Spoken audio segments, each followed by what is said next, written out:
Two teams are making big statements about trying to catch the frontrunners in the Western Conference. One team's leading scorer finds a new home. And we'll be on the ice during a game. Hope your skates are sharp and your helmet's on, because ECHL week is coming your way right now.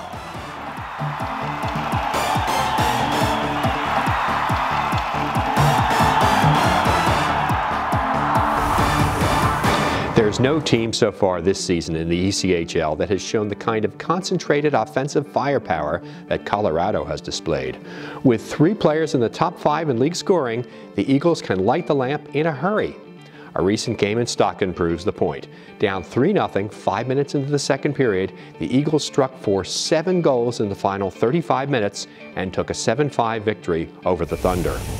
The star for Colorado was forward Kyle Ostro, who had his first hat trick as an Eagle, added 2 assists, and was a +4. Down 3-1, the Eagles cut the margin in half as Ostro tipped a hard shot by defenseman Jason Beattie. Low slot, they're back within 1. Kyle Ostro flashing through the low slot, got a piece of it. We'll get a look at the replay here. Doesn't show much of it, as the camera had already started to turn back up to the point. But Colorado, they'll take that bounce any day of the week as they're back within 1. 3-2, Thunder on top. Then, with less than a minute to play in the second period and Stockton still leading 3-2, Ostro, who's in his 3rd season with Colorado, deflected another puck, this time from forward Trent Devatilla, to score his 19th goal of the season and tie the game at 3. Back for Davatilla. Toe drags through the high slot, spins, shot, scores! Ostro gets a piece in front, and it deflects in the back of the net. We're tied at 3. Colorado has scored 3 unanswered goals, and they've tied this hockey game with 42.7 seconds left in the second period. That's his 2nd goal of the night. And Colorado, after a disastrous first period, have rallied to score 3 unanswered goals and knock this game at 3. Then, with just over 2 minutes left, Ostro picked up his hat trick with a goal off the back of Stockton goaltender Parker Milner's leg. It ended up as the game-winning goal. By Ostro, scores! Kyle Ostro throws it off the back of the leg of Milner into the back of the net. And with 2:03 left in the third, Colorado has their first lead of the game, 6-5. Oh, getting a hat trick. Just a tremendous hustle play on that forecheck. Ostro threw it off the back of the left leg of Milner. It rolled into the net. And if the Eagles didn't already have enough firepower, the day after Ostro's big performance, Colorado announced it had acquired forward Kyle Kramer from Ontario for veteran defenseman Jason Beattie and forward Dylan Hood. Kramer is a point-a-game player who was 2nd on the reign in goal scoring and was a second-team ECHL All-Star last season. It's looking right now as if the Eagles are very serious about joining Western heavyweights Ontario and Alaska in making a real run at the conference championship this season. Colorado's tied it at 4. It may have been tipped in front. Our Western featured game today is potentially one for the history books, at least team history. The Utah Grizzlies head into this game against Las Vegas with 10 straight home games without a regulation loss. Between Christmas and the final week of January, Utah was a league best 10-2-2-2 overall. At 7-0-1-2 in their last 10 home games, the Grizzlies own the longest unbeaten streak since the club moved to Utah in 1995, back when it played in the International League. Utah has not lost in regulation at Maverick Center since December 7th. Can the Grizzlies set a team mark? Let's find out. Here are Adrian Denny and Tim Montemayor to call the action for us on 1320 KFan. The backhander, a big save by Mitch O'Keefe, so both goaltenders coming up big early on. That was a beautiful setup out in front. Here's Tegan Zahn deep down, and it's fought off on a great setup. Joseph White, but if Las Vegas gets a power play goal here, it's because the Grizzlies just didn't get enough clears on this 2-minute shorthanded situation. Puck thrown in, they score. We're gonna go. Here we go. Bernhardt, Ha, both down to the knees. Now back up as Bernhardt try to get something free along with Hogg, who's going to land down with Bernhardt. Down he goes. Being applied by Tassoni. Well, you know, one of the things the Grizzlies talk about a lot in practice is you got to hit the net, and they didn't do that there. Paquette keeps the puck in. Danik walks, left wing circle, pulls the trigger, and a great glove save by Mitch O'Keefe. Marty Lee tries to come down low. It's cleared, not out, held in by Chris Hawk. He sends it towards the cage to score!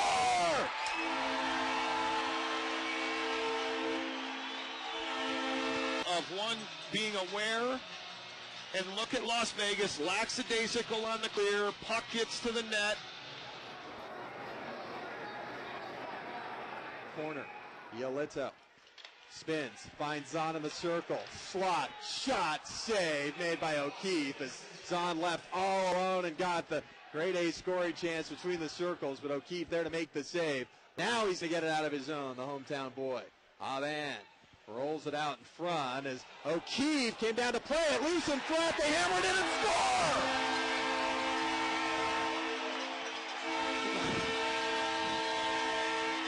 A good little play here by, I think that's DJ to chip it to net. O'Keefe had it.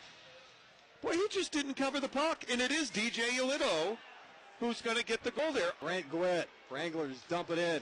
10 seconds left.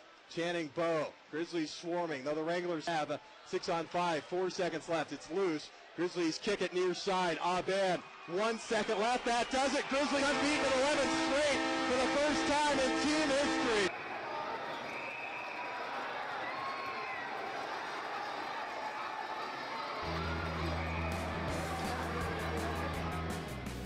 The league high for consecutive games with points at home this season is 12 by Evansville. The Grizzlies will attempt to tie that mark on February 17th. We'll see plenty of goals and a shootout to boot.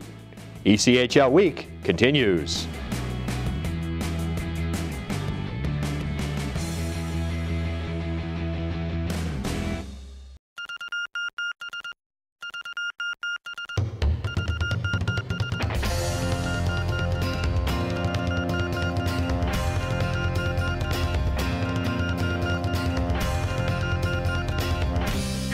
I say, hey, it's just an ordinary day, and it's all your state of mind. 'Cause I've got a smile on my face, and I've got four walls around me.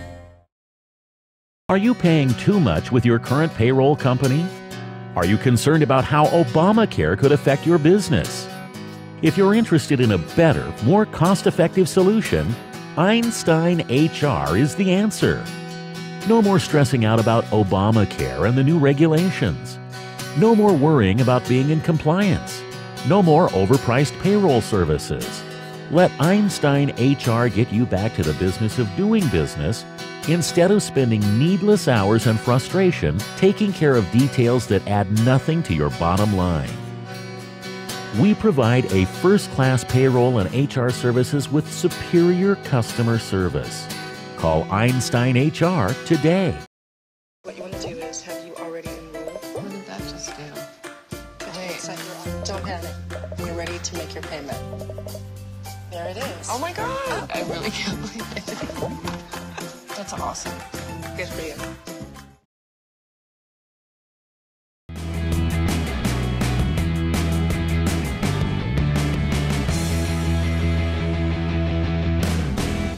Trades, player signings, and changes to the schedule highlight today's look at activity around the league. The ECHL has released an update to the schedule following the announcement that the San Francisco Bulls would cease operations. The changes affect only the Western Conference clubs. All teams will still play 36 home games, but not all teams will play 72 regular season games. Alaska, Colorado, Utah, and Ontario will play 71 games under the new schedule.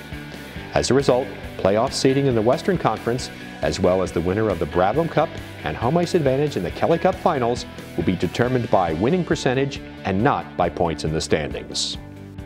Forward Dean Ouellette, who had been leading San Francisco in scoring until their demise, has signed a contract with Fort Wayne.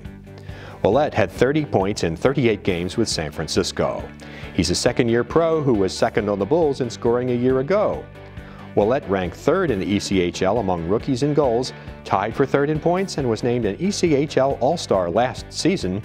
He was also the Bulls' first and only team MVP. The Solar Bears have announced they have reached an agreement with Orlando Venues and the City of Orlando to extend their lease through the 2015-16 season. The team is in its second season as a member of the ECHL. Orlando will host the 2015 ECHL AllStar Game next January 21st at the Amway Center. Florida has signed defenseman Eric Sevchenko. The Everblades also announced the release of three-time Stanley Cup champ Brian Rafalski.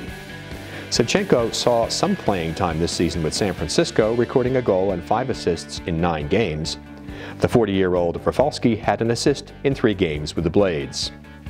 Today's move came in the interest of getting Brian back into playing shape, said Florida coach Greg Poss. We just needed the roster spot at this time. Rafalski will stay on as the team's chaplain, a role he has served for the past 2 seasons.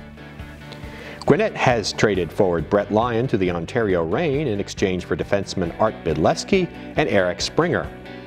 Bydlewski had a goal and 4 assists in 26 games for Ontario this season, including 42 penalty minutes and a +5 rating.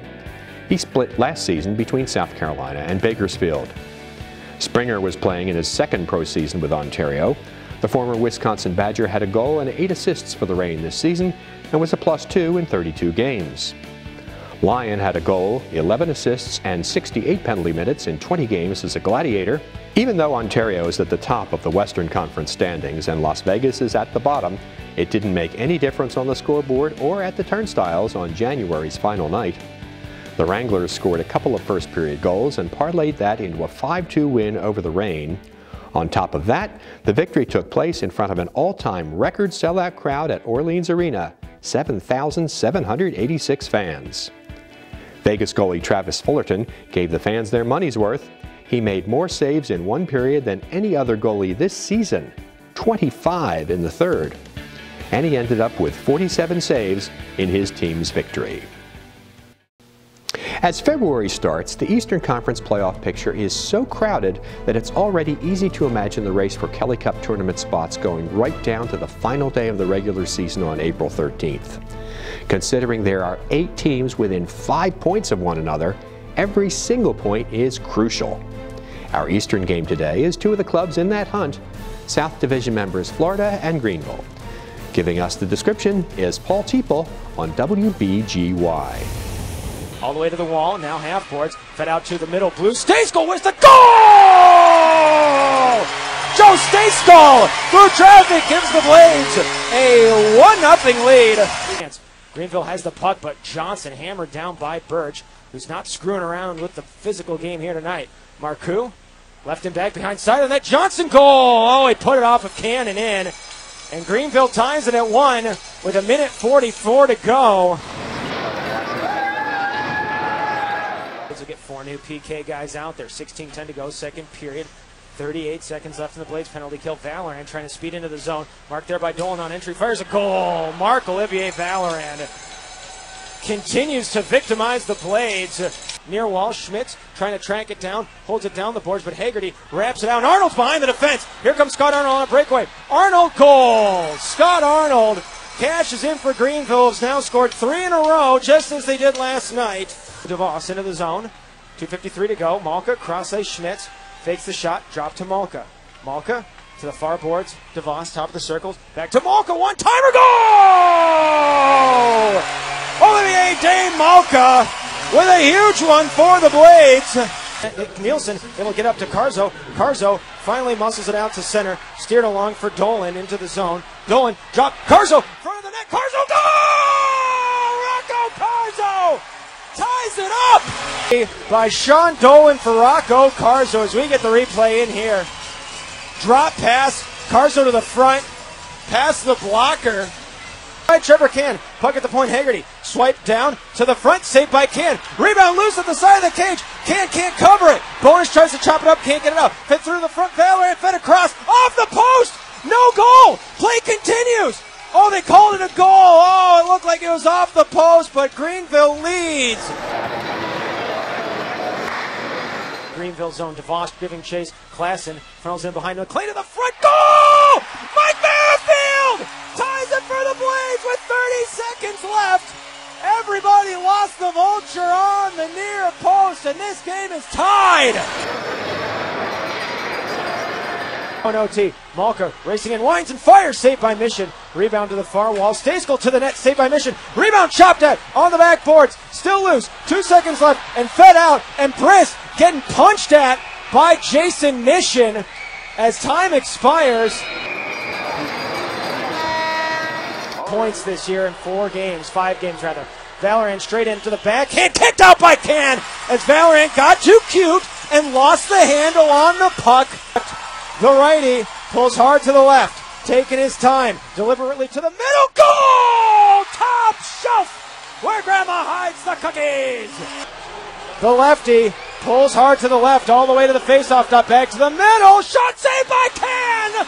Blades win 5-4 in the shootout.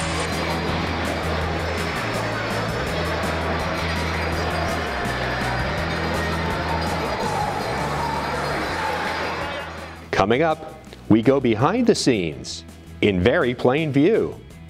That's next on ECHL Week.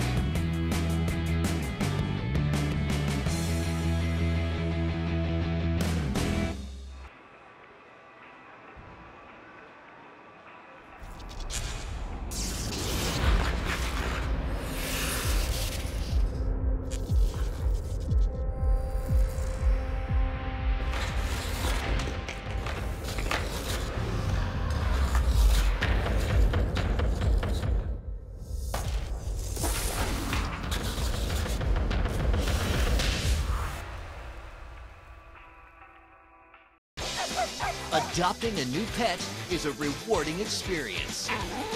And Shelter Pets make super pets. Your new best friend will steal your heart, bring you happiness, and enrich your life for years to come. You can make a difference in the life of an animal. Adopt and bring home a Shelter Pet today. To find out more, visit theshelterpetproject.org.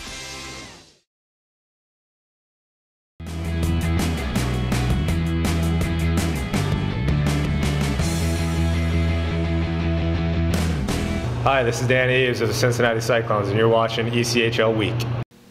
We have something very special for you today behind the scenes. Veteran ECHL referee Ryan Murphy wore a small camera mounted to his helmet during 2 games in January, one in Wheeling and one in Cincinnati. And we're going along for the ride. You'll see what he saw and hear some of the chat between and among the players, coaches, and officials. This has only been done a few times at any professional level. While it's going on, we'll also hear Ryan respond to some of my questions about what this whole experience was like. It's the closest to being on the ice during a game that most of us will ever experience. Here is the ref cam. Who came up with this idea of the old ref cam? Where did that come from, do you know? It came from, but just in our league, it came from Joe Ernst. I know it's been done in a few leagues in the past, and the turnout's been pretty good. It sheds a lot of light on what the details of her job is, the intangibles on the ice being between the glass. So Joe approached me with the idea.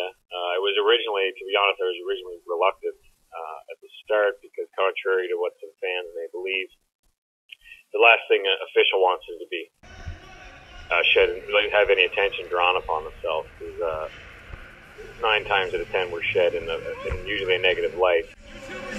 Yeah, man. It's gonna be a hit. Something different about you there. Can you notice it? Not really. Let me know if you want a still shot. The flashing lights just kind of give it. Once the game started, I guess before that, I saw some of it. You're getting some feedback from the players, and you were telling them that you could take still shots of them if they wanted them for their scrapbooks or something. Did anybody take you up on that offer? No, I think they called my bluff. Once the game got started, did you have any sense that, or was it easy to forget about the fact that you had a camera on your helmet? I noticed it was a little heavier than I'm used to. I noticed the weight, but other than that, I mean, once the puck drops, everybody's adrenaline kicks in, and no one really. That's kind of outside the realm of thought during the hockey game. So the players joked a bit about it, as you said at the beginning. But once you drop the puck, they have a lot more on their plate to worry about than what I'm doing. So it was business as usual once the first period began.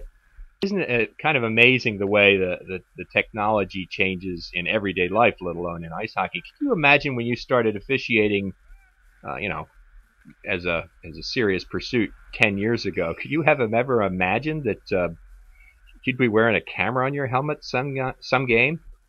No, that's actually a good point, because it was probably been a 10-pound cassette tape recorder that would have been duct tape on my head. So yeah, it's unreal, the technology, and even just for viewers watching games now at any level, the replays, it's unbelievable what the technology's been able to do in recent years.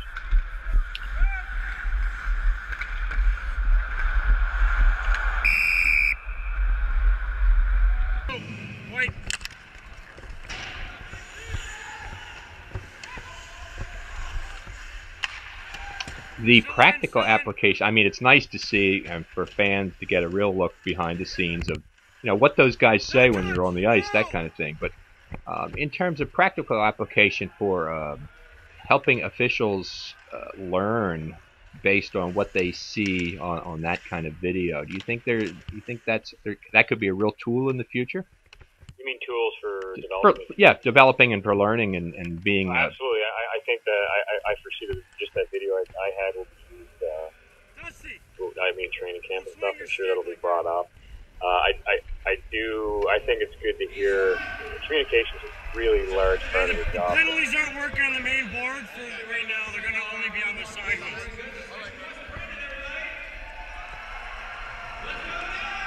Hey, Dwight. The penalties aren't going to work on the main board. They're trying to fix it. Yeah, and they're going to go on the corners up here. It's something that you really can't teach, because unfortunately, you're between the glass and the teachers are not. So communication is extremely important, and I think that having the audio of how a referee deals with players, and sometimes you can talk players down from really emotionally high levels. So I think that'll be a big aspect of it too. Our job is not as easy as it looks from the stand. That's for sure. The speed of the game is there, and you get to see how we have to interact with the game itself, and we have to make swift and decisive decisions, just as the players do, and just as coaches do. We have to live in that moment. We don't have the opportunity to replay. We don't have the opportunity to second guess yourself, change calls. In hockey, you cannot pick up the flag off the field. So I think that what the video does, it shows how difficult our job is to be and live in that moment, as opposed to watching replays and sitting up in the section of the stand. Mario Lemieux gets on the ice. Straight ahead on ECHL Week.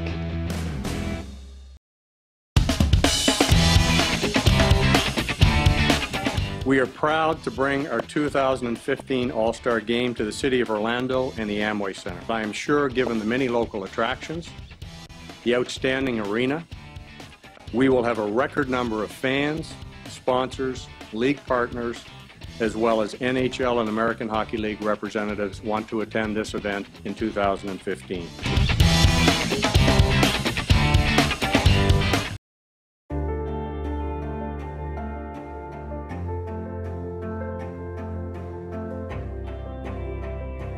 Body language can tell you all sorts of things.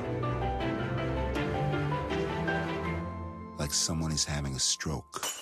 Know the sudden signs. Learn fast. Face drooping, arm weakness, speech difficulty. Time to call 911 and get them to a hospital immediately. Learn the body language and spot a stroke fast.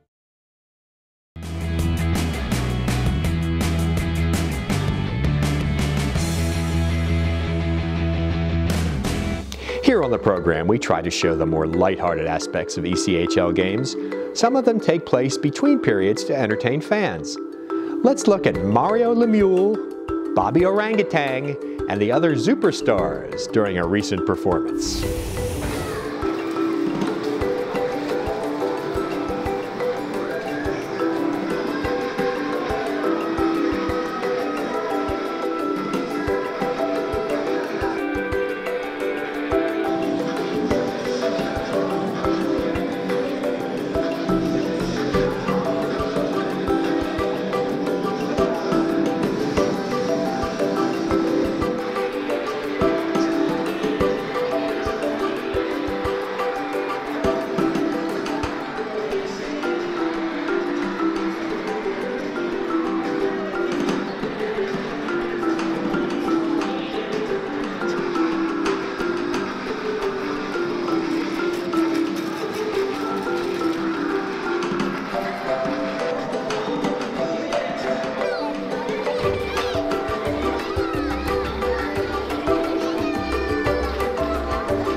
that wraps up today's program.